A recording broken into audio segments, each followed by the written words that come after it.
From the Clark Ford Studio in Oxford, Mississippi, MBW Digital proudly presents the Oxford Exxon Podcast. I'd say thanks for tuning in, but why am I going to give you a round of applause for something you're supposed to do, to be frank? And now, here are your hosts, Chase Parham. That broadcast school has really paid off. And Neal McCready. I deserve to be on TV.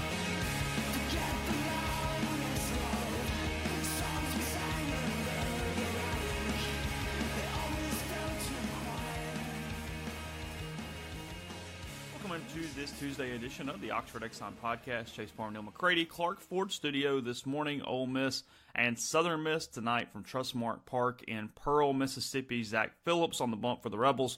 Not sure who Southern Miss is throwing. I'll look that up later in the day, and I'll post it at rebelgrove.com if I find it. But Ole Miss getting the midweek game in prior to Kentucky this weekend, continuing at least their weekend homestand of SEC games before heading to Auburn next weekend, back here for A&M for double-decker weekend. And much more. The college basketball season is over. Virginia beats Texas Tech in overtime last night, kind of pulling away in the extra period after Tech had a couple chances to win it there in regulation. So we'll discuss a few offshoots of that and much more today on the Oxford Exxon Podcast, brought to you every single day by Blue Sky and the Oxford Exxon. Remember to save money at the pump. You can do that with the Speed Pass Plus app. You can do that with the mobile rewards program, and many other ways through Blue Sky and the Oxford Exxon. Get the bottomless refill for 49 cents. If you have your Stadium Cup, you can get one of those this weekend in Oxford at Swayze when they play Kentucky. And also, remember, Craddock Oil Company is the presenting sponsor of the FCA Breakfast. That is April 27th. That's that Saturday morning at the Manning Center. The Kessinger family is the special guest. So you can buy tickets and find out more about that event at OleMissFCA.com. Again, coming to you from the Clark Ford Studio. We are. Clark Ford is in Amory, Mississippi. 662-257-1900 is that number. Call the number. Ask for Corey Clark. Tell Corey what Ford you're looking for. He'll send you a quote within 15 minutes in business hours. It's really that simple. There's no hassle. There's no haggle. At the very least, if you're in the car market, you think you might be in the car market, give Corey a call.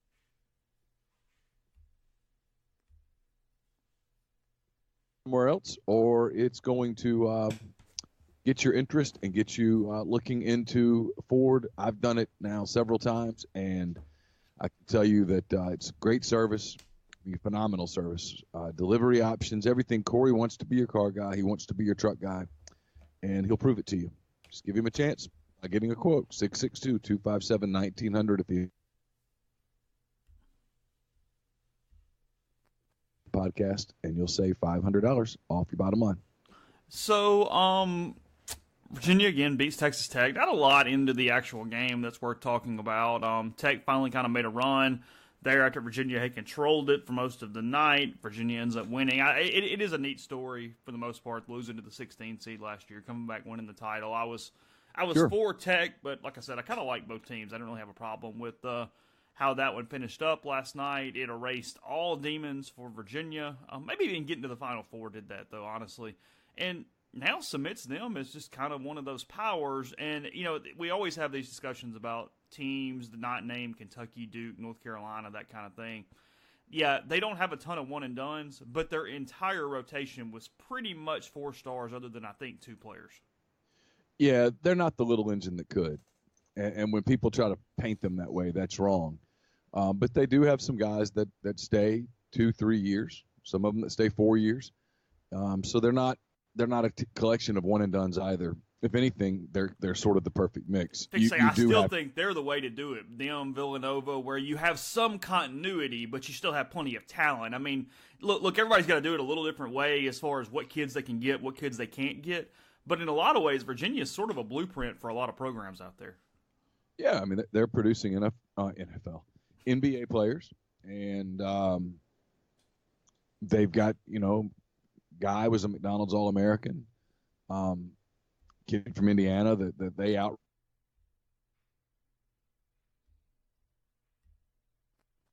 He wanted to go to Virginia, so, they have an academic reputation that helps them, and that's really it.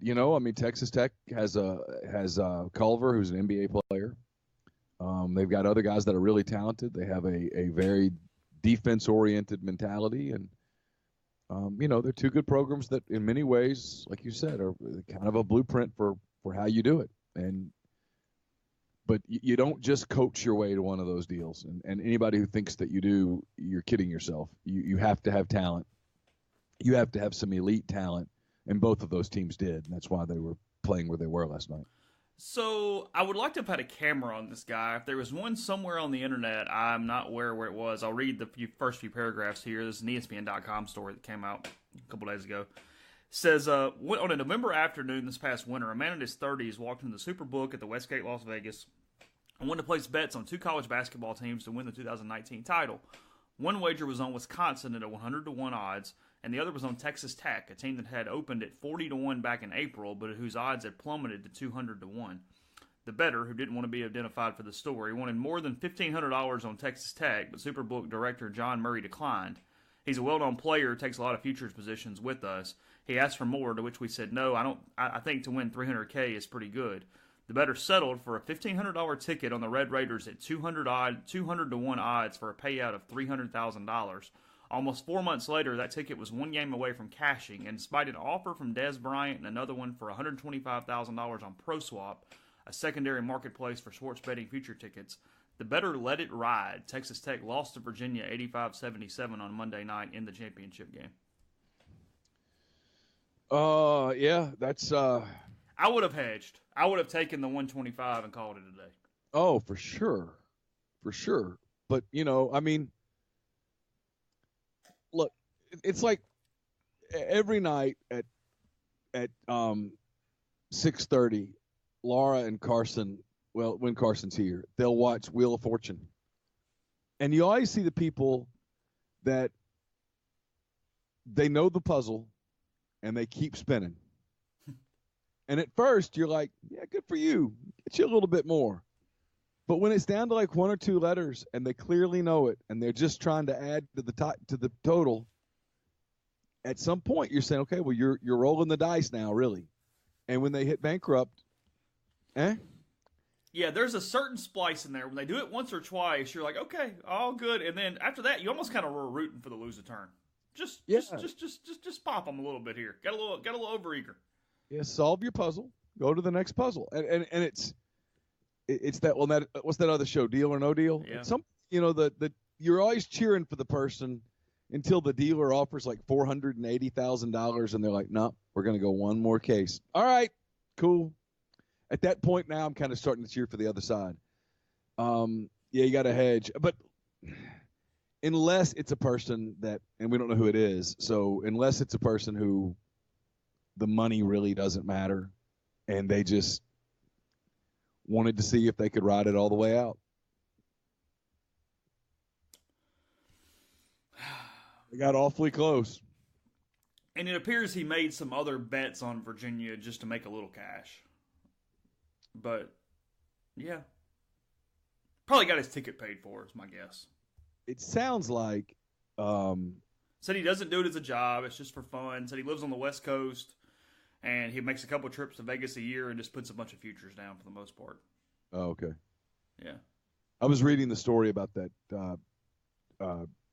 sports talk guy in New York who did the show with Boomer Esiason for years, who got sentenced to prison the other day for the scam that he ran with tickets and stuff. So much of his scam came as a result of a gambling addiction. Oh, really? Yeah, he got into blackjack. Just super addicted to it. It was like his outlet, and it destroyed his life. Cost him his marriage, his kids, now his freedom, his job. It's crazy how it spiraled. I mean, I was reading a story in, I guess it was the New Yorker.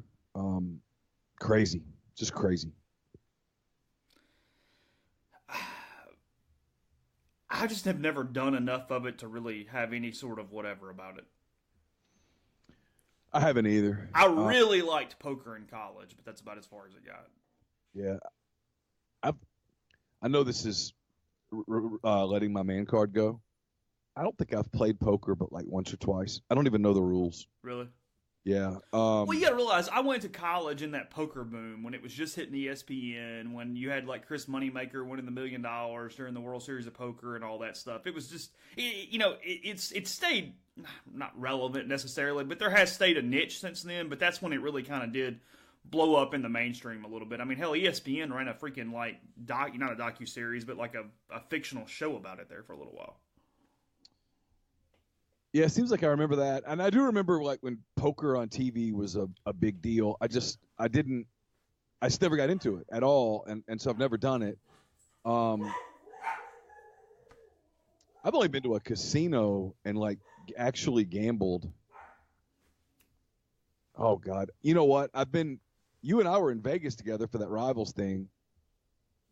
I don't know that I've ever actually gambled any money in a casino. Seems like once in like Biloxi or something, I did a slot once. Really? It's just not my thing. It doesn't appeal to me at all. And I'm not criticizing the people who it does appeal to at all, because people are into whatever they're into.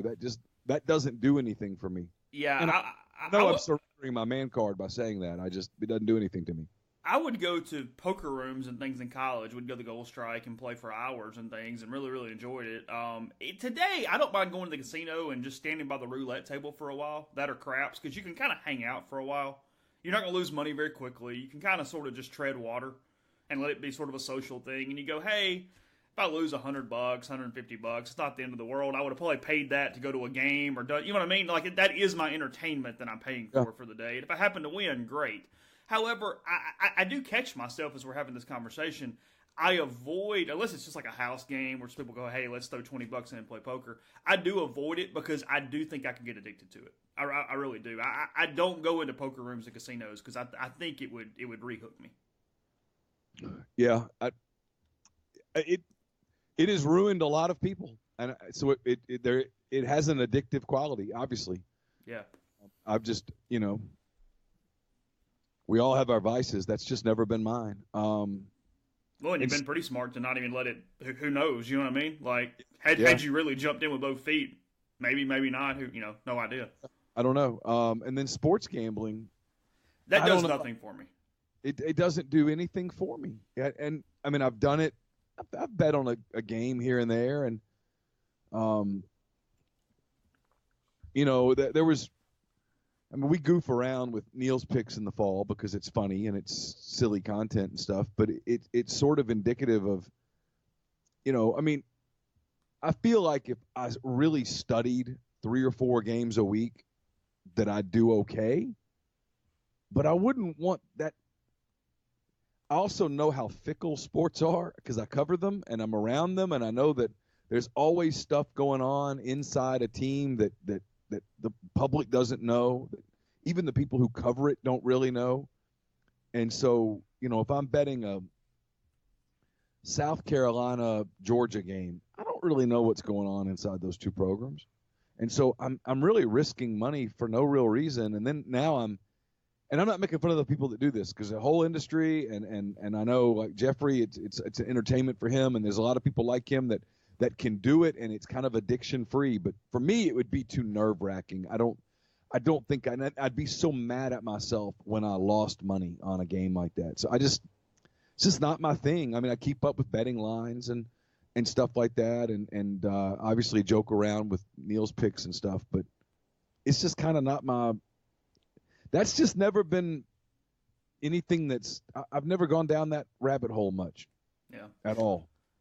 I mentioned tonight in Pearl, Zach Phillips for Ole Miss, the left-hander that started the year in the rotation. Hasn't thrown in a little while. And then for Southern Miss, they're throwing right-handed pitcher Jared Wright. He's 0-2 with a 6.00 ERA, 13 strikeouts, and 8 walks. So Ole Miss getting a right-hander from USM tonight. That is in Pearl, and I'm kind of curious to see just how short-staffed Ole Miss is. Obviously, Cooper Johnson sitting out with the one-game suspension from the ejection, and then Ryan Olenek still pretty banged up from his Saturday of getting hit in the hip, slid into the plate, kind of re-aggravated it a little bit. Mike Bianco said yesterday on Richard Cross's show that Olenek was about 70% in the cages and still pretty stiff, not moving around real well, so it wouldn't shock me to see Olenek not play tonight either. might be a day off in the midweek to make sure he's okay for the weekend, because his in-state opponent, all that stuff, Kentucky much more important than Southern Miss this week. Not even close. I mean, I got to be honest. If I'm Mike, and unless Olenek unless I know he's healthy and can play. Yeah, you almost want to put him through your protocol. Go, hey, do these 10 things, and I might think about it. Well, yeah, and frankly, if it's me, I'll leave him at home. I don't make him sit on a bus for 3 hours down there and 3 hours back. Don't tempt me for a pinch hit in the 8th. Yeah, just promise me you'll be smart at home. Yeah. Go stretch. Do the things you need to do. Get some takeout and go home. Get your treatment. Yeah, eat something healthy. Get a good night's sleep, and be in the training room in the morning to do what you need to do to get ready for the weekend. Because there's absolutely no question that Ole Miss plays 4 games this week, and this is the 4th most important one. Yeah. I mean, and I get why fans It'd be handy to win it, don't get me wrong, but yeah, winning's better than losing, in the words of Nuke LaLoosh. But if you offered Mike a 3-1 week, I know the one he'd pick. Yeah. Without a moment's hesitation, he'd go, okay, we'll sweep Kentucky.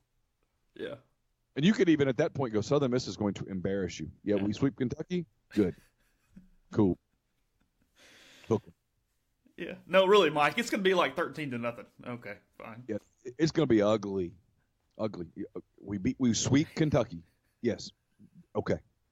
I'll deal with it. I'll be in a crap mood Tuesday night, but I'll enjoy that glass of red wine on Sunday afternoon. Uh-huh. A lot. 11-4 at the break. All good. Oh, dude, it's just not even it's just not even worth discussing. It's the funny part about college baseball is it's what makes it unique of any of the major sports. These midweek games get played, and honest to God, if you take care of league play, they don't matter. Yeah, you just can't completely suck in them. Anything else is just kind of okay, and because it's just avoiding negatives on the resume. They really don't do anything for you. There's no way to pump up your resume by going, hey, well, they won a lot of midweek games. Okay, fine. I guess here's kind of my point is, let's say, and I know neither of the following 2 things are going to happen. Okay, mm-hmm. But let's say Ole Miss went 22-8 in the league and did not win another midweek game. They'd still be national seed. Yeah, the extremes, no doubt. I guess my point, it's where Ole Miss does come into a little bit of relevancy with these things, is that if they go 17-9 and then win 17 league games, that's not a host, whereas 17 SEC wins and a 22-4 record is a host. Yeah, no question. That's the problem. And that's where Ole Miss has put themselves by already losing, 6? Is that right? Yeah. I think so. Yeah, 6 of them. They really don't need to lose more than 1 more. Frankly, they're at their number, but 19-7 is still okay. You don't want to get down to that 18-8 range. That starts looking a little funny. Yeah. Because I do think that's where they put 1 extra game on your SEC needs. Where suddenly it's like, hey, instead of 17, you probably ought to get to 18. 18, you probably ought to get to 19.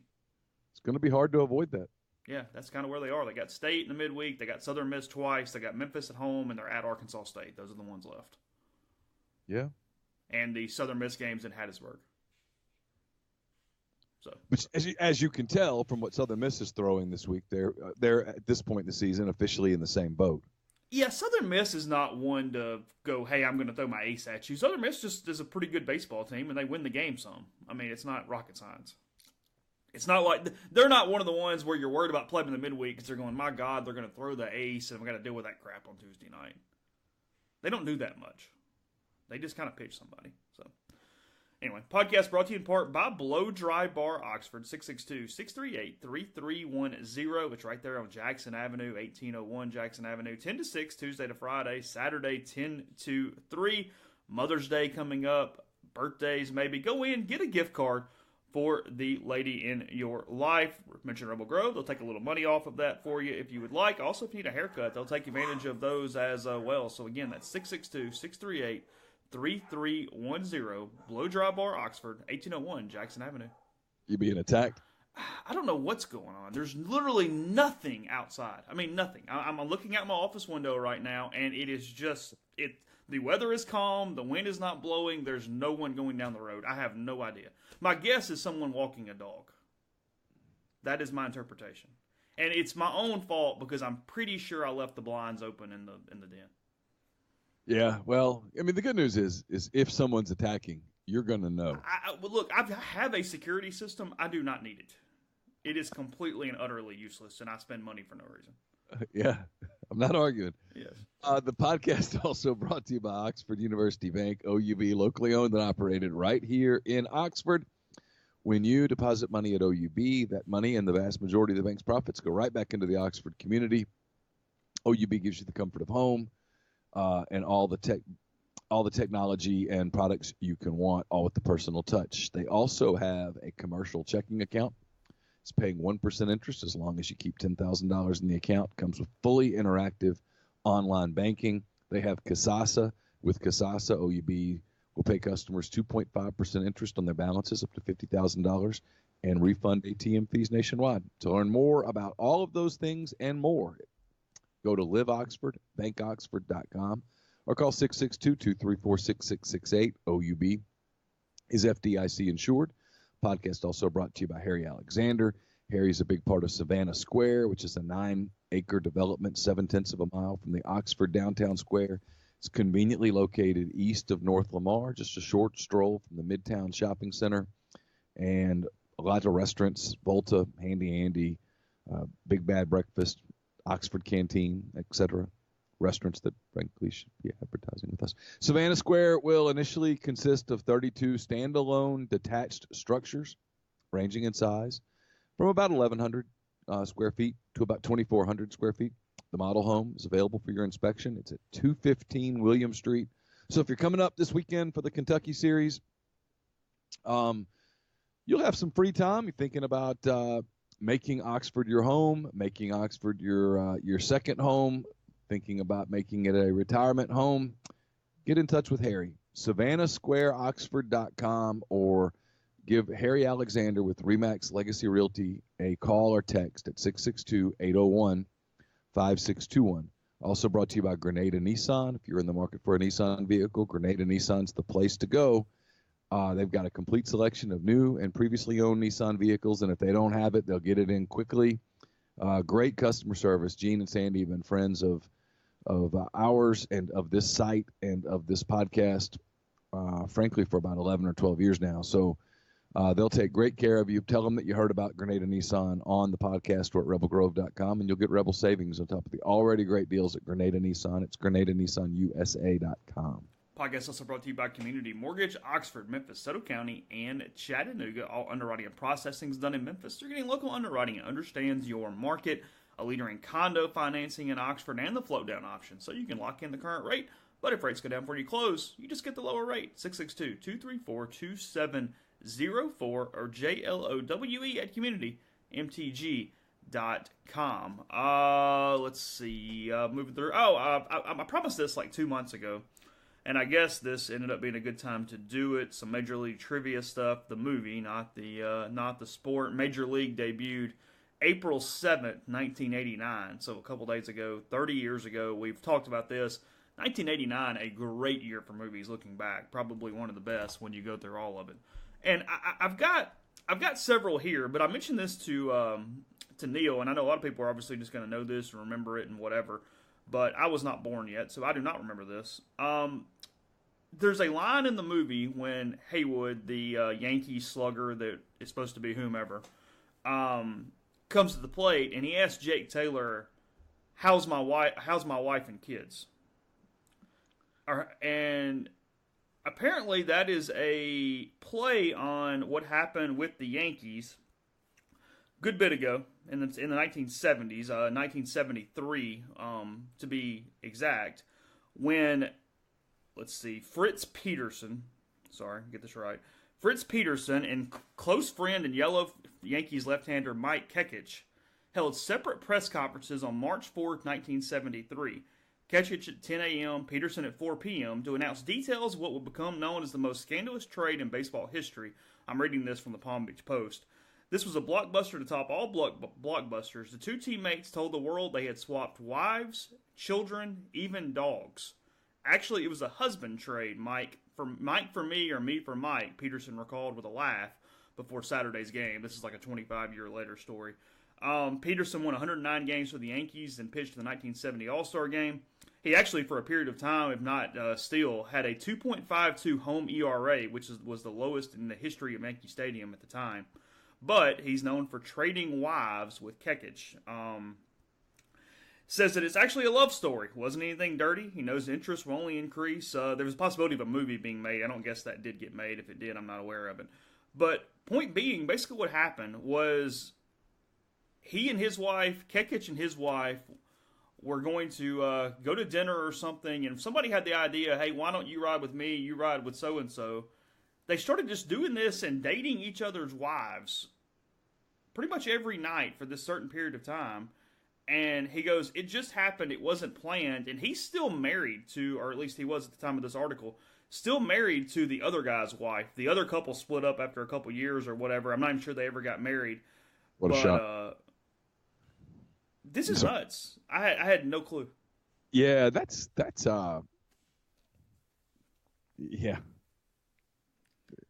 I'm stunned that it worked for one of them. We were invited to a party at Maury Allen's house on Saturday night, July the 15th, 72. During the party, we all had a couple of beers and we were having a great time. We were deciding to leave. We had driven two different cars and happened to park behind each other out in the street. I said to my wife, Marilyn, why don't you ride with Mike to the diner in Fort Lee, and I'll take Suzanne with me, and we'll meet there and we'll go home from there. We did that. We had so much fun together, Suzanne and I and Mike and Marilyn. Then we decided, hey, this is fun. Let's do it again. We did it the next night. We went out to the Steak and Ale in Fort Lee. Mike and Marilyn left early. Suzanne and I stayed and had a few drinks and ate. It was really just fun being able to talk to somebody. All of us felt the same way. We went from there, and eventually he fell in love with my wife, and I fell in love with his. Former outfielder Ron Sabota, who played his final 3 seasons with the Yankees in 71-73, said he did attend the same party. My first reaction, I had a solid marriage, so I was like, okay, that like it wouldn't happen to me. It probably wouldn't happen to a lot of people. Remember, that was the 70s, and it wasn't too far from the 60s, Sabota said. So, yeah, when we did it, we figured the kids should stay with their mothers. Suzanne flew back from California with her 2 daughters, and my wife flew out to California to meet Mike's family with our 2 sons, and that was it. Yeah, I'm trying to do the mental thing. So basically, it wasn't a wife swap; it was a husband swap. It was a husband swap because the animals, the kids, everything stayed with the females. So the kids just. You take my life, I'll take yours. Essentially, the kids just said, "We'll take your dad, and our dad will go to those kids." Yeah. Yeah, I don't know. We always talk about what would be great days for social media. This would be one. This would be an underrated one if Twitter was around in 1973. Yeah, that would have been fascinating. We'd have had a good day on the internet with this one. Yeah, there would have been some real hot takes. Yeah. That's crazy. The kid part of it is the part that I'm kind of confused on, but it doesn't matter. It's long done now. It's a strange deal. I think that's fair. You just go, okay, well, I'll just see you later, kids. I'm going to go to these. I don't know how that. I don't know. That feels. I don't know. Did you know the 2016 Indians actually did have a Jobu statue with rum in it for a good bit of their season? I did know that because I did because I was well aware of the Indians in that World Series. You were an expert on the 2016 Cleveland Indians, weren't you? Yeah. I knew all about their rituals and such. Charlie Steen admitted to Sports Illustrated he took steroids to prepare for his role. He believed the steroids he took caused him to increase his fastball to around 85 miles an hour. To make it look 100, they always filmed from behind home plate, so you couldn't tell that they had actually moved the mound up 10 feet. He was throwing from a 50-foot mound instead of a 60-foot mound, and he could throw about 85 miles an hour anyway. Yeah, I knew that he did steroids. He was offered a baseball scholarship to the University of Kansas. I did not know that. I mean, he was pretty athletic in that movie. The one that was funny was was it Wesley Snipes that was in that? Yeah, I was going to get to that in a second. So Wesley Snipes, could run. not throw a baseball at all. Yeah. So they never filmed him the entire movie throwing a baseball because he couldn't do it. He also was not very athletic running. So every time that he runs, it's in slow motion in the movie. Yeah, what I heard is that he really can't run. That he's one of the least athletic people that you'll ever meet. I mean, a hell of an actor, but he can't do athletic things. For a movie like that, it almost surprises me he got the role. And I get that you need the comedic timing and there's so much more to it, but you would think there'd be some other dude you could find that could do both. You would think he didn't come back for any of the sequels. He was in Major League 2, wasn't he? Was it him? Was it Snipes again? I don't know. I'd have to look it up. Okay. I thought he was in Major League 2. Well, I know the character was. I couldn't remember if they changed actors or not. I Doesn't honestly matter right now. I don't know. That movie was so bad. Wasn't as bad as the third one. Well, that was Back to the Minors, the Salt Lake Buzz. That was a disgrace to all cinematic endeavors. I pointed this out the day that I mentioned this, that after Vaughn strikes out Haywood, he's congratulated in the dugout by a player named Keltner. Ken Keltner was the third baseman on the 1941 Indians, whose fielding heroics ended Joe DiMaggio's 56-game hit streak. Let's see. They had 20,000 extras in the stands for the playoff game. You're right, by the way. It was Omar Epps. Okay. Yeah. Was Willie Hayes. And they filmed that at Milwaukee County Stadium, right? Yeah, because they had obviously Euchre there who was doing Brewers games. And when they hired him, they only knew him from the Miller Lite commercials. The guy that hired him had no idea he was an actual radio announcer. Is that right? Yeah. They hired Bob Euchre because of his Miller Lite commercials, not realizing that he actually was a phenomenal radio voice anyway. And he just ad-libbed almost everything that is known today as funny quips from that movie. He's great. I don't know if you've ever listened to him do radio. Now that the season has started, I'll turn on random games, and he is so good on a Brewers broadcast. He's best on a Brewers broadcast when they're either way ahead or way behind, and he just starts telling stories. He's fantastic. He's absolutely a legend. He's so good. And by the way, it was Omar Epps. I think I just told you this. Played the role of Willie Mays Hayes. I thought they changed it after the first movie. Yeah. I thought I remembered that. So I mean that makes some sense, but it's also possible that it was going to be a dud, and Wesley Snipes said no. Yeah, and he might have moved on to bigger and better things at that point. Yeah, not really trivia per se, but the guy that played Haywood was former Brewers pitcher Peter Vukovich, who never hit a single home run his entire 11-year Major League career. Obviously, that's because he played in the American League, and for 8 of those years, he didn't have a single plate appearances because they used a designated hitter. But that's who played the character. He was probably athletic enough to... It says on my list that the Wild thing with Rick Vaughn had a large reason why pitchers started getting walkout songs. Is that right? Were they not going on well before that? Probably true. You think so? Yeah, it's probably true. Okay. When Willie Mays Hayes says he can run like Hayes, he's actually referring to Bullet Bob Hayes, the Olympic gold medalist and NFL player. Oh, okay. Yeah, just makes sense. Yeah, he was modeled after Ricky Henderson, obviously. Eddie Harris, the veteran pitcher that put all kind of substances all over his body, was modeled after Gaylord Perry. Yeah, I kind of knew that one. Yeah, that was pretty obvious. You could put 2 and 2 together. I like how they got the manager from a car dealership. Oh God, the scene when they're in spring training and was it Corbin Burnson was playing the yeah, Roger Dorn.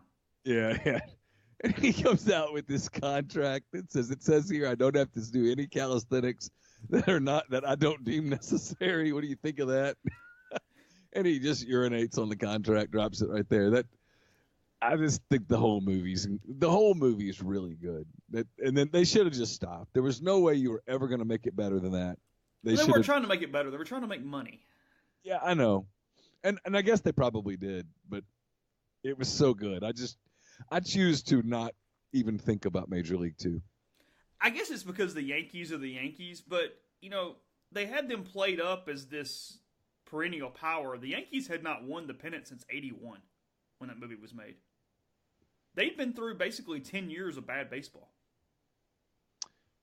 Yeah, but you know what? And this is that deal, and you don't remember this because you weren't born.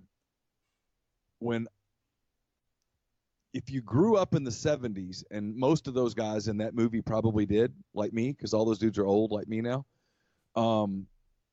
If you grew up in the 70s, the Yankees were a dominant superpower. It was the Yankees and the Dodgers, and they were these dominant powers that sort of, you had the Cincinnati Reds and the Big Red Machine and all of that, but the Yankees were this constant. And they were full of big names and Steinbrenner and all of that stuff, and the Yankees were polarizing. You either loved them or you hated them. But I can remember as a kid, George Steinbrenner and Eddie Robinson were friends. Eddie Robinson, the legendary Grambling coach. Mm-hmm. And so the Yankees, not every year, but most every year, at least that's my recollection, when they broke camp, they would come play on their way up to start the season. They would play an exhibition game at Grambling. And it was just, obviously it was Ruston, and that was a really big deal because hell, nothing happened in Ruston. But still, it was because it was the Yankees. I don't think it would have been the same deal had it been the Minnesota Twins. Everyone knew who the Yankees were. You knew about Craig Nettles and Lou Piniella and Bobby Mercer and Willie Randolph and see what I mean? I still do it. I can still name the Yankees of the 70s, Reggie Jackson, of course, and Thurman Munson before he died, and Bobby Mercer, and all of those people. Ron Guidry was a Louisiana kid, and everybody just knew who all those people were. They were bigger than life. It's hard to explain to people now how big baseball was then. And the Yankees were so big. When the Yankees and the Dodgers would play in the World Series, it was just everything stopped to watch it. And we got to school and we would talk about the games, and I remember sneaking up late to watch on the TV in my bedroom. Keeping it as quiet as I could so I could watch the game. And it's all we talked about. When we played kickball at school, we were either the Yankees or the Dodgers. Almost always. I remember all that stuff. It was bigger than. So yeah, when they make that movie, you want to make a team that is easy to hate. That would have been simple with the Indians being an American League team. You just go, okay, Yankees. Yeah. Even though they hadn't done anything in the 80s. No, because at that point, the A's were kind of the dominant team in the American League. Yeah, but that wouldn't have been to the people watching the movie. That would not have resonated the way the Yankees did. Yeah. Says it's likely Ricky Vaughn was based on Ryan Duran, a Yankees pitcher of the Casey Stengel era. Duran had a big fastball, and he had eyeglasses that were thick as Coke bottles. As Casey Stengel once said, I would not admire hitting against Ryan, because if he ever hit you, you'd be in the past tense. So, anyway, there's a ton here. Yeah, you said they filmed it in Milwaukee. You can actually see a lot of Brewers stuff in the movie if you're still looking for it. They didn't do a really good job of hiding a lot of the stuff that's in the outfield. Frankly, it looks kind of low budget considering how easy that would have been to cover a lot of that up. And they did the spring at Tucson. Yeah, and that park's still there. Oh, is it really? Yeah. So, let's see. Still really glad they went with the ending they did, and they didn't have her trying to scheme the whole thing on purpose. That would have been so much a worse ending. Oh, the owner? Yeah. Yeah. they had cut that she said she did it all to galvanize them, and was kind of like almost a likable figure toward the end. No, she had to be hated. Yeah, no, she needed to be trying to move them. And like I said last time, that was based on the twins almost getting moved at one point. Was how that came up. I think in the 70s as well. A lot of things from the 70s in this movie.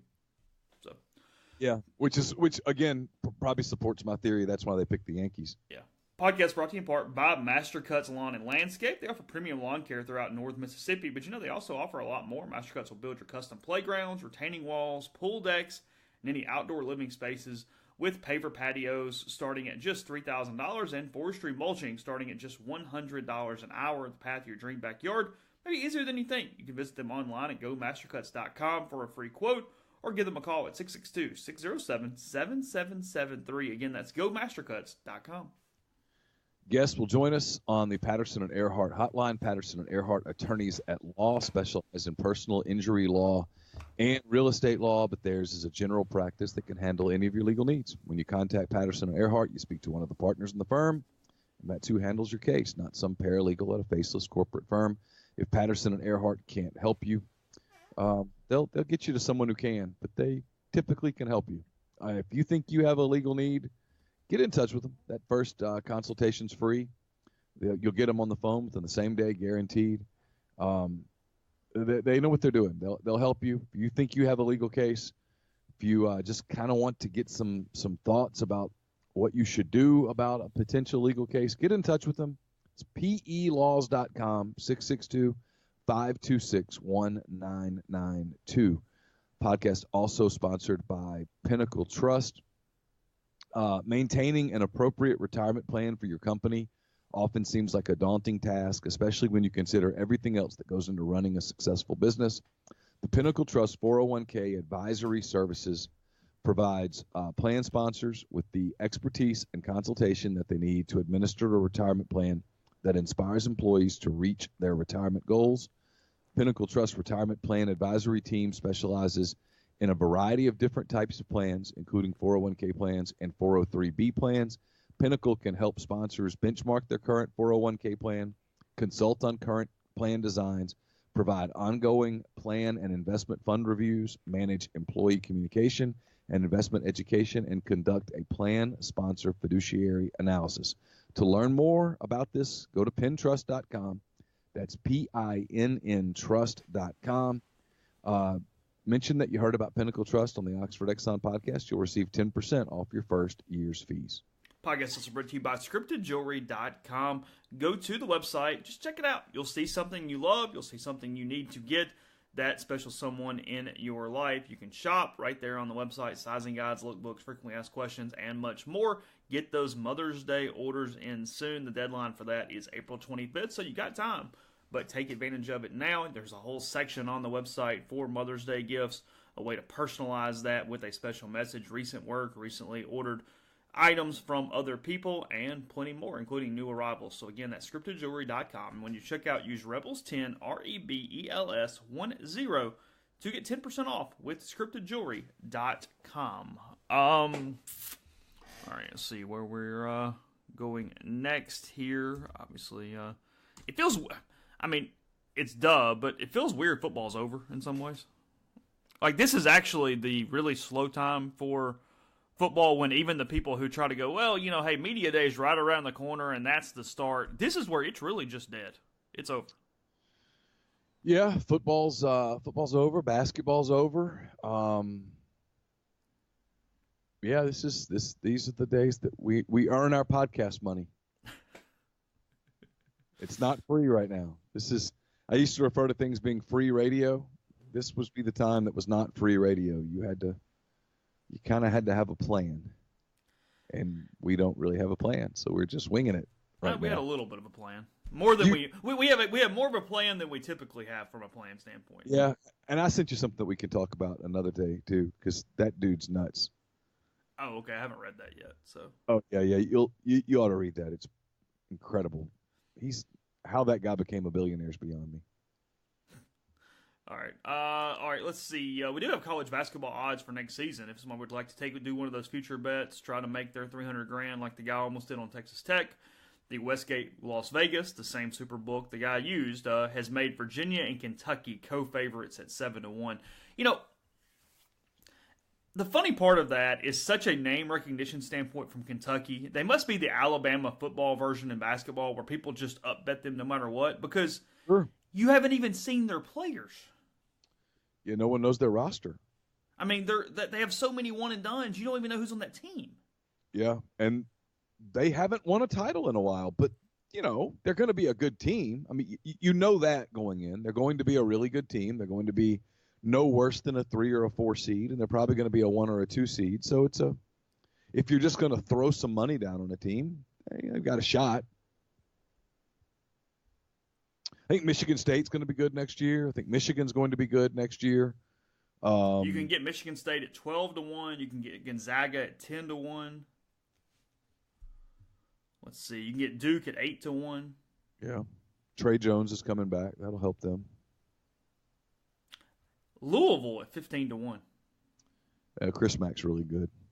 Villanova 15-1. They had kind of a down year for them. If you'd like to light money on fire, you can get Auburn at 20-1. That's just no chance. I mean, no shot. They've used up their mojo. What's Tennessee? Not seeing them on this list. I don't have a ton of teams, though. Rick Barnes elected to stay. It was interesting. Oh, yeah. So I actually want to go there in a second. So LSU, the quote is, all the uncertainty surrounding Will Wade made them challenging as well, given they're a young team who could be dangerous. Nobody knows what to do with LSU. They're all leaving. Yeah. They're all leaving. Don't flush your money away on LSU. If you want to do that, just send it to me. You can put it to better use than that can. I mean, I'll send you a sheet that goes, hey, here's 100-1 odds on LSU winning the national title. So you don't think that attorney thing is going to let Will Wade keep his job? I mean, all jokes aside, I don't. I don't. Is there a possibility at this point, though? Because I don't think so either. And I'm usually the person that goes, hey, the coach stays because he wins, and I get it. But I do at least look at that and go, my God, are they trying to find a path here? No, they're trying to fire him with cause.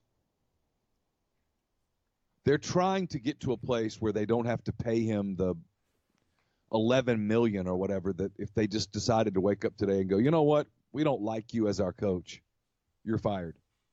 Like if Ole Miss got up this morning and went, you know what, screw it, Kermit, you're fired. I mean, they can fire him, but his contract they'd have to pay him whatever million. LSU is trying to avoid paying him jack. And so they're going down this legal path because they absolutely can fire him right now, but if they fire him, they owe him the buyout money because he's got due process. So 2 parts of this UCLA coaching search thing. First, are you surprised Rick Barnes stayed at Tennessee? A little, because of what I was hearing late yesterday, that he was likely headed that way, that he was taking it. I actually believe now, from things that I've heard, that on Sunday night he gave them basically a yes, and then Tennessee got back into it, and Tennessee at least got close to matching what was going to be a contract north of $5 million a year. Yeah, and he wanted some money for staff. He had lost staff, and he wanted a better deal, and he got it, and he took it. You know, it's kind of similar to what we were just talking about the Yankees. No, UCLA is not the prestigious program today that it was 10, 15, 20 years ago. But Rick Barnes is 64. So when Rick Barnes was 35 years old, 45 years old, UCLA was a pretty damn big deal. So for him, that was a real prestigious program. And the thought of running it, I'm sure, was very appealing. Everybody does this state tax thing. Man, if you're making $6 million, what damn difference does it make? I mean, it's not like he was going to live there forever. And like Jeff Calkins said yesterday, I was guest hosting the Gary Parrish show. Yeah, you're going to spend more for a house in L.A., but 3 or 4 years later, you're going to sell it. and get it back. So what difference does it make? Kudos to Tennessee for keeping him, because they were going to be. Now is not the time to be looking for a head coach. UCLA gets interesting right now because they've been turned down a bunch. They're running a terrible search. Yes, they're running a disaster of a search. I guess they could go hire. They've had months. Yeah, they could hire Mick Cronin, and okay, he's a good coach. That would be interesting. That would open up the Cincinnati job. I wonder if Cincinnati would go back to the Andy Kennedy well. Anyway, I don't know. I'm just speaking out of my mind. What's interesting with UCLA is, now do you sit and wait and see what happens with some NBA coaches? Like, do you see if the Thunder make a move with Billy Donovan, if the Thunder get eliminated quickly in the first round? And I think they probably will. Are you willing to wait a week and a half on that? Running the risk that Sam Presti and the Thunder say, no, we're good with Billy Donovan. We don't think that what happened in the second half of the season was about Billy Donovan. We think it was about Paul George's health. Do you wait and see what NBA coaches get fired? And what do you do if you're UCLA today on April the 9th and you've just been turned down for the 400th time? What do you do? What's the problem? Is it that they think they're a different job than they are? Is it what's creating people not wanting that job? Are they just shooting too high? What's the deal? It's the landscape has changed. Look nationally at the college basketball landscape. College basketball is no longer a mainstream sport. It's not. It is for 1 month. Technically, it is for 3 weeks. And I like college basketball. I'm not making fun of it, but it's not a mainstream sport. There's only 2 mainstream sports in our country: professional football, followed by college football, in that order. Everything else has become, in my opinion, sort of niche. You have to find your spot. You have to find your way. And you might have a time on the calendar that it belongs to you, but that's the deal. So, and then the Pac-12 has become kind of irrelevant. Look at college basketball today. What are the dominant leagues? ACC, SEC, Big Ten, Big 12. Big 12. That's it. That's it.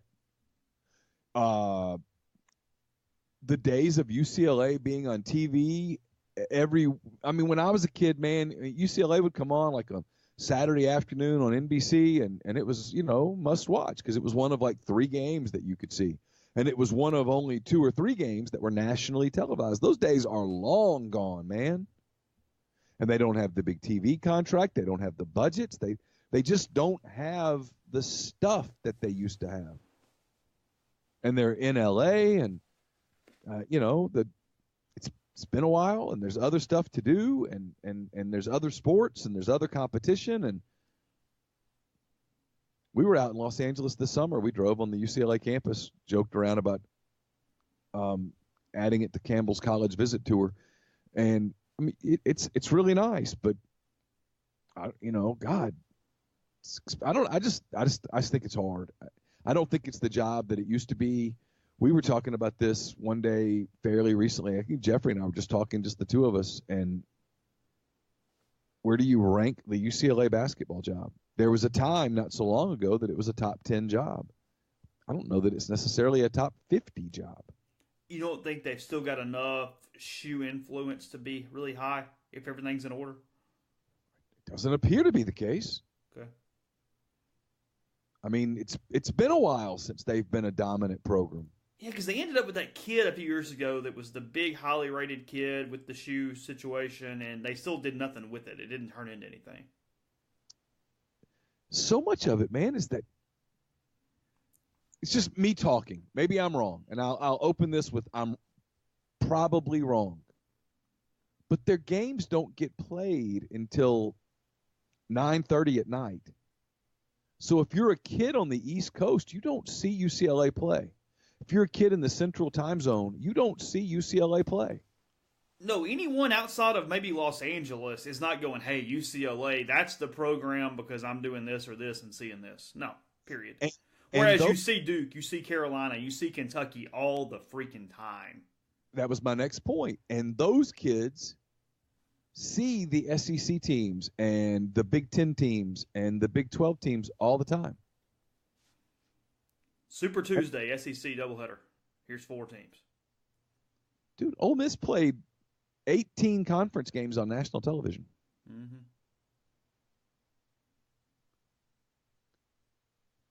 I mean, that's before you even talk about the Kentucky, UCLA, Kentucky, Duke, North Carolina, Virginia, that level of exposure. I mean, those programs are majorly exposed. But Auburn played a bunch of games on national television. In addition to, I just think the landscape is so dramatically changed that I don't know. Everybody pays now. I mean, Tennessee's paying its football coach $5 million. You and I haven't talked about this. Ole Miss is paying its basketball coach more than it's paying its football coach. Ole Miss. And I don't mean that as a slap at anybody, but if you would have told me 5 years ago that Ole Miss would be paying its basketball coach more than it's paying its football coach, I would have never even thought of believing you. Where does that sit in the SEC? Kermit's deal? Yeah. Still in the middle towards the bottom. But there's some huge gap, right? Like Calipari makes a ton, and then it really falls off after him. Yeah, Maybe Barnes now yesterday. Yeah, Calipari makes about 9. I don't know what Musselman got at Arkansas. Someone said it's like 4.5. I'm less sold on that by the minute. He's really good. Now he's good. He's a major upgrade for them. What are we basing that on? Just what he did at Nevada. Everybody's won at Nevada. Yeah, Mark but Fox won at Nevada. Trent Johnson won at Nevada. He did. I'm just telling you, Musselman's going to win at Arkansas. That's going to be. They're going to be a really good program. Buzz Williams is going to win at A&M, and he got paid a bunch of money too. So I mean, he's like $5 million. Okay. He's going to win at A&M. This league's a bear, man. I mean, it's better in basketball right now, top to bottom, than it is in anything. You could make the argument right now that there's only one bad program in the league.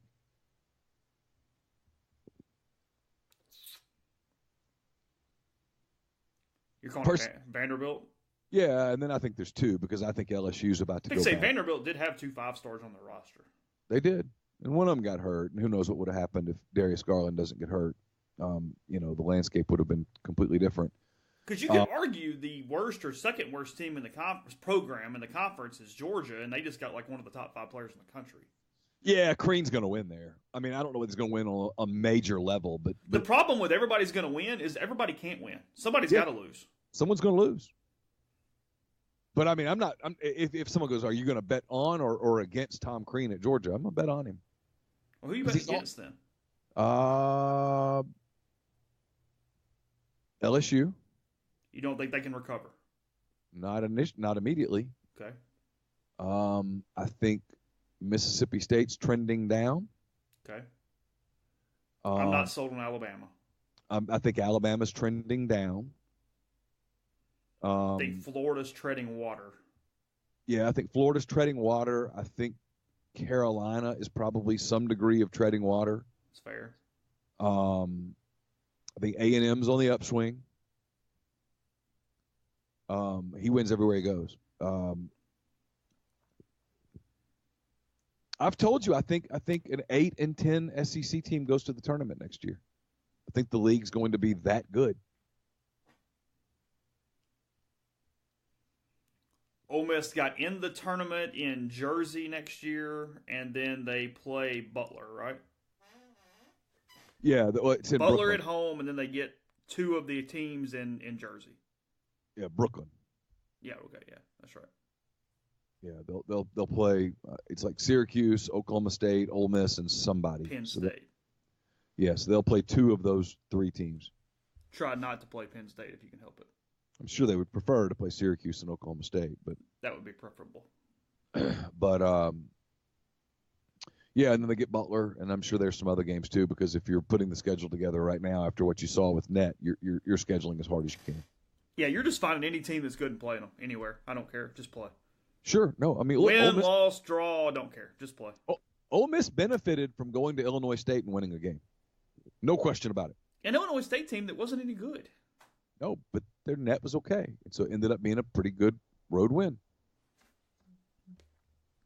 You're better off doing that than you are playing Prairie View somewhere.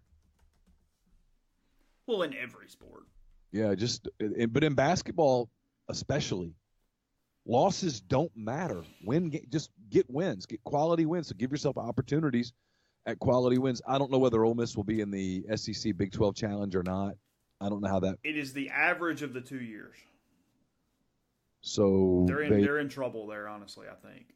Probably in trouble there. And so you take that omission and you try to add something somewhere. Yeah, I think it's the average of the two. So we're talking 13 and 7. 13 and 7. Is that right? Were they the 7 or the 8? What was their SEC seed? They were the 7 seed. Yeah, so 13 and 7. Or they finished 14th. 13th. They were 14th. Okay, well, 14 and 7. So they might get it. We'll see. It'll be close. Yeah, but you want to play as many Power 5 games as you can. Bottom line. They seriously could have missed the SEC Big 12 Challenge by losing one regular season game somewhere. Because if you get that tiebreaker and you end at the 5 seed, they're probably in. Yeah, that's probably true. I'm still mad about that. I'm still mad at Tennessee for that. Yeah. I haven't gotten over it yet. Podcast brought to you in part by Tyson Drugs and G&M Pharmacy. G&M right there on South Lamar and Oxford. You know they deliver to your home or workplace in the Oxford area. You know they offer MedSync to make sure you get the medication you need when you need it with a schedule and on time. You can give them a call at 662-236-2222 to transfer your medication. You don't have to stick with the big chains. You can head on over to G&M. They care about you. They'll know you. They'll move you through quickly and get you the prescriptions you need in a timely fashion. We mentioned all the CBD oils. You can find out more about that, as well as those are known to help many conditions such as depression, anxiety, pain, insomnia, and more. It's FDA approved. It's legal in all 50 states, and you can get it at G&M. So again, 662-236-2222. I'll publish my mailbag at some point tomorrow. It is brought to you by the Westin Jackson. If you are passing through Jackson for business or on your way somewhere or for pleasure, stop at the Westin Jackson. It's the perfect place to stay. It's the place to stay. You can accrue Marriott Rewards points. You can also redeem them there. And while you're there, you can visit Soul Spa. It's the ultimate luxury spa experience in downtown Jackson. And you can gather at Estelle Wine Bar and Bistro, sip on a creative craft cocktail, enjoy their curated wine list. It's open for breakfast, lunch, dinner, and Sunday brunch. So gather at Estelle tonight. Podcast also brought to you by John Edwards of Regency Travel Incorporated in Memphis. You know how this works, whether you're getting started on your summer plans, whether you're starting to already think about holiday plans. Maybe you're going to go see the Rebels in Brooklyn around Thanksgiving and you want to do a New York trip. Get in touch with John. He's part of Virtuoso. It's a worldwide network of travel partners that allows John to supply his clients with added values, unique benefits that are simply not available to other travelers. What you do is you give him a call, you give him some parameters, you give him a budget, and then you let him get to work. And he'll give you options that you will not find on your own. And no, you don't have to live in or near Memphis to take advantage of his services. 901-494-3387 or send him an email at jedwards@regencytravel.net. First-time clients can save $50 off their first booked trip just by telling John you heard about Regency Travel on the podcast. So you don't even have to let the season play out or anything, Neil. They came out with the bracketology from 2019, 2020. Joe Lunardi taking care of it. Ole Miss headed to Cleveland next March. So you're all good. Go ahead and book it. Oh, Cleveland. Okay. Well, I've been to Cleveland for the NCAA tournament before. I can go again. 20-12 Ole Miss against 21-13 Minnesota, an 8-9 seed game in Cleveland, Ohio. So it's almost like he just said, hey, let's just take this year's bracket and change some names. It's almost kind of like that. If they win, they would play the Michigan Wolverines. Okay. The one seed in Cleveland. It's a 1 seed. Okay. That a very pro. That'd be a big blue crowd for that second round game. NC State, Wofford, Kansas, and Vermont in that pod too. Oh, good. I could go see a Vermont game. Texas Tech's in that pod too. Oh. They're the 7 seed. Oh. Kentucky's the 2 seed. Ooh. Yeah. Might get Kentucky, Texas Tech in the second round.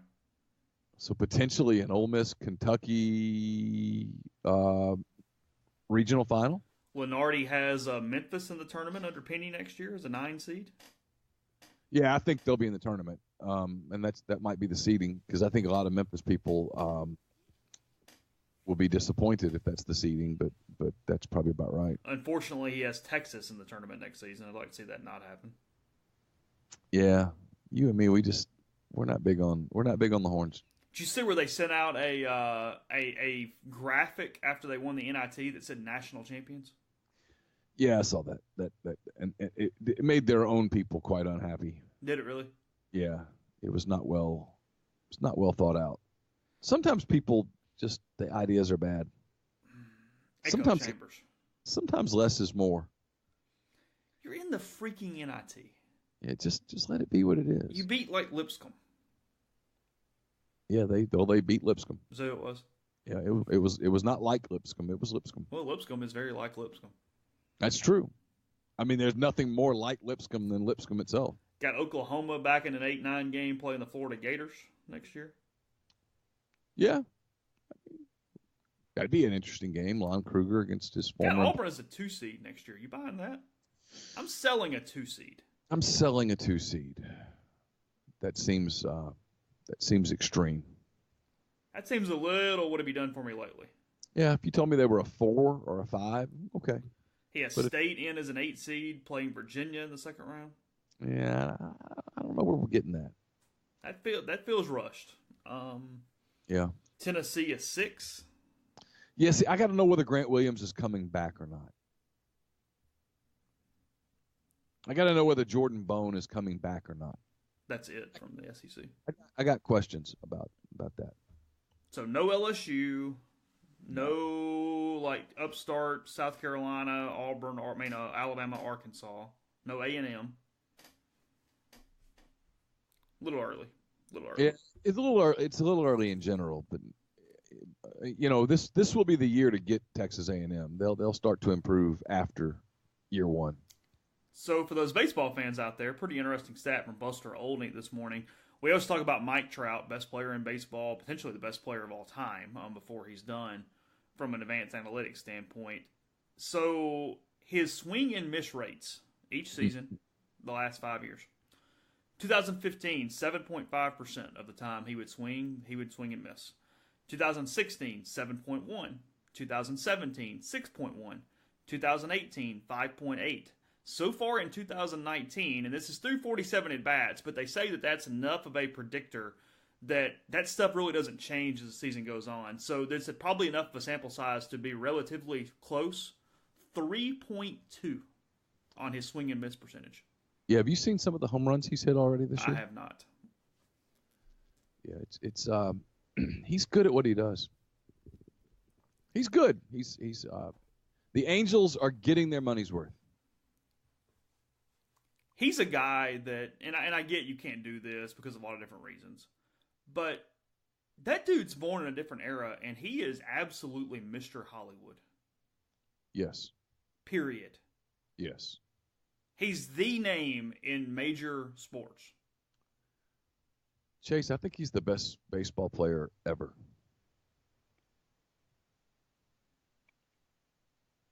Oh, I know, and I know what you said there. I get it. I do. He's different, and it's mind-boggling to me. Because if somebody dominated football, basketball, soccer, hockey, tennis, golf, you pick a sport, I don't care, the way that he dominates his sport, they'd be a household name. And he's not. No, he's not. I mean, and his personality is very quiet. That's part of it, I know. But yeah, if he was very boisterous, it would be different. yeah, I mean, if he did a lot of crazy stuff, that'd be a little different. But still, and I know his team hasn't won. Blah blah blah. I get it. But it's more than that. It's baseball. It's a sport that is just, as you always say, it's very regional, and it's just really, really, really, really, really regional. Like if you live in the Southeast and you follow the Braves, you know about the Braves, the Nationals, the Phillies, the Mets. Yeah, you know about their young players, but you don't really see Trout. And he's, I mean, just wins above replacement. He blows everybody away. I mean, Mookie Betts is a great player, and he won the MVP last year, and that's cool. But he's not anywhere near as good as Mike Trout. He'd tell you that. I suspect. Like Mike Trout will be at Wrigley this weekend, and so there will be some national eyes on it, I guess, to a degree. Although it's the weekend of the Masters, and that'll overshadow it. It's the weekend that the NBA playoffs begin, and that will overshadow it. Yeah, it's nothing. It's bizarre. It really is incredible to me. It's one of those things that if I even let my mind start thinking about it, I just get kind of confused because I grew up in an era when baseball was so big. So, other baseball story in a negative way, just for the player that's continuing to go, is Chris Davis of the Orioles. He has now set a major league record for most consecutive at-bats without a hit among position players. Obviously, pitchers don't count. He has gone 49 in a row without a hit. That breaks Eugenio Velez's 46 at-bat record from 2010-11. Craig Counsell had 45 at one point. Dave Campbell had 45 at one point. And then Bill Berkin had 45 in 1909. He's been a little unlucky, as you would have to be over the course of that many at-bats. Last night, he had exit speeds of 92, 91, and 104 miles an hour that were all outs. Yeah, when you hit 104, and there's nothing you can do about it. Yeah, if that's an out, then it just is what it is. Davis's line out in the fifth inning had a 58% hit probability, but it was not to be as A's left fielder Robbie Grossman snared it at the warning track. Davis struck out in his last two at-bats to complete an 0-for-5 night. Davis's consecutive hitless at-bats, 29 strikeouts. 29 of the 49. Yeah. 7 flyouts, 6 lineouts, 6 groundouts, and then he reached on a fielder's choice, a guy that is making well over $100 million. He's $17 million a year. Yeah. He's one of the poster children for why free agency has sort of declined. That's why all these guys are taking. There's more money was spent in baseball though this offseason but it was given to guys like Nolan Arenado and the cat with the Braves whose name is Ronald Acuna. Yeah. Like Acuna's an example. That dude's a great player, and no one on the West Coast knows he exists. Mike Trout's OPS during Davis's streak, 1.366. And Yelich has a 1.517 OPS during that stretch. You're not allowed to say that name on this podcast. That one's not good. Just leave it alone. Okay. Let's see. His last hit came September 14th, 2018 with a double off James Shields. Since that time, 569 players have hits. None of them named Chris Davis, though Chris Davis with a K has 20. With Oakland? Yeah, Khris Davis has 20. So, yeah, a lot of good stuff here in the story. I mean, they're clearly making fun of him, but it's a pretty good look at what all's happened since that point. Yeah, and I've read some stuff about it. He has really battled almost to the point of it being depressing. Like he's talked about how difficult it is some days to get up and go to the park. He hit 47 home runs in 2015. Yeah. It's just kind of he's fallen off, and he's got this massive contract, and every day he's pressing like hell. Oh, sure. Well, he admitted it's in it. He's absolutely admitted that it's in his head. And, he's fortunate, I think, from everything I've read, he's fortunate he has a pretty good support system at home, but it is eaten at him. He's admitted that it's cost him sleep and probably mental health and some physical health, and that coming to the ballpark is hard. Yeah. The Red Hot Rebel softball team returns to Oxford. They host 4 games this week, starting with UAB on Wednesday, 6 p.m., and then again versus Missouri for a 3-game series beginning Friday at 6 p.m. Admission is free. For more information, visit OleMissSports.com. The Ole Miss women's tennis team host their final regular season weekend matches starting on Friday, 3 p.m. as they take on LSU. Fans will receive free crawfish. Admission is free. The Rebels are back at home again on Sunday for Senior Day versus Texas A&M. The first 100 fans will receive an Ole Miss tennis class.